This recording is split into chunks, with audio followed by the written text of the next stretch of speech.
I was just enjoying myself at Pumpkin Fest when I was kidnapped by agents of the state. My property was stolen from me, and I was put in a cage for almost 2 days.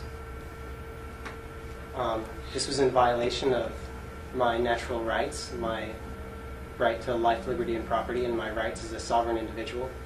And it was also in violation of Article 2 of the New Hampshire Constitution, which states that all men have certain natural, essential, and inherent rights, among which are the enjoying and defending life, liberty, and property, or, acquiring, possessing, and protecting property, and in a word, of seeking and obtaining happiness. Okay, well, let me ask you a simple question. If it's against the law to be in possession of marijuana in the state of New Hampshire, do you think you have the right to possess it? Yes, the law is in violation of both my natural rights as a sovereign individual and in violation of the Constitution of New Hampshire.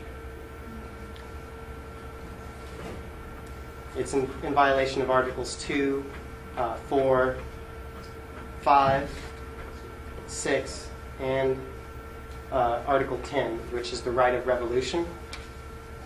Government being instituted for the common benefit, protection, and security of the whole community, and not for the private interest or emolument of any one man, family, or class of men.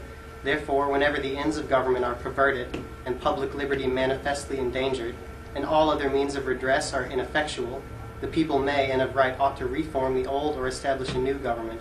The doctrine of non-resistance against arbitrary power and oppression is absurd, slavish, and destructive of the good and happiness of mankind.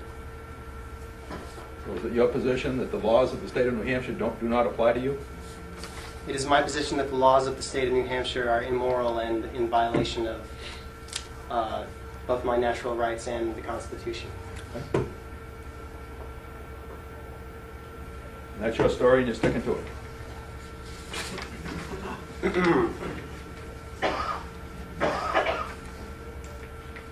In addition, I'd like to draw the Court's attention to Article 18 of the New Hampshire Constitution, which states that all penalties ought to be proportioned to the nature of the offense.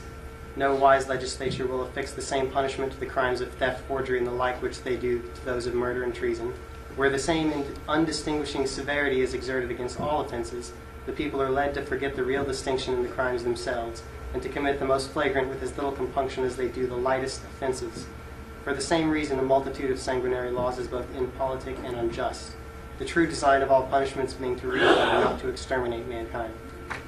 I'd also like to remind the Court that it was 0.18 gram, which is less than 1/5 of a gram.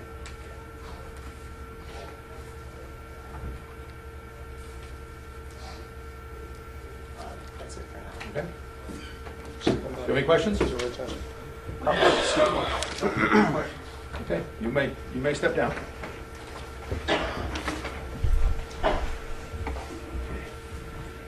Does Mr. Pierce have any further evidence?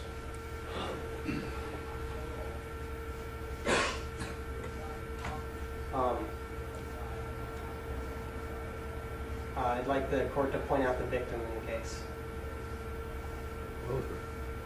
Certain crimes that are victimless. These laws were pertaining to marijuana was passed for protection of society because somebody in their infinite wisdom just thought that possession of marijuana was a crime. It's not up to me to argue whether possession of marijuana should or should not be a crime. My job is simply to determine whether or not you did in fact violate the laws of the state of New Hampshire in the sense that you may or may not have had marijuana in your possession and that you may or may not have resisted arrest. I don't pass the laws. It's not up to me to decide whether a law is right or not right.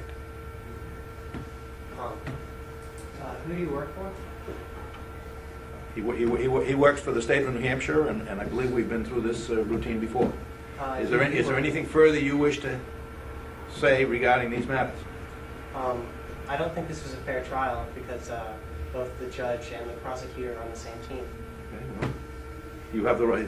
If I should find you guilty, you have the right to appeal and take that issue to a higher court. Nothing further. Okay. Based on the evidence before me, I do find that you had marijuana in your possession.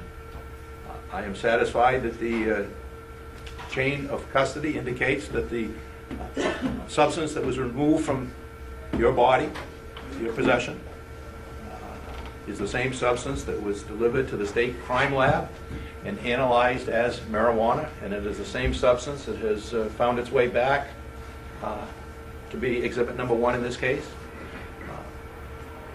I also find that you did resist arrest. It may have been a peaceful resistance. I don't know whether you want to call it dropping to the ground, lying on the ground, or whatever, but you did, in a peaceful way, attempt to hinder your arrest.